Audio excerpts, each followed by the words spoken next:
Alright, I just ordered a new phone. It arrived. This is the box that it shows up in. This is a refurbished Samsung.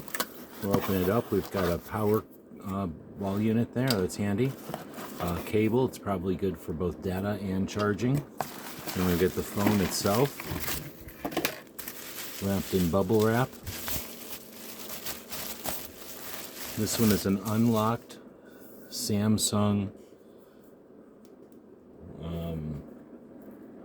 S24. This is the Ultra, and this was in the titanium orange color. So not a new phone, but a refurbished. The Ultra gives us these nice cameras, nice titanium body. There's a film on the outside.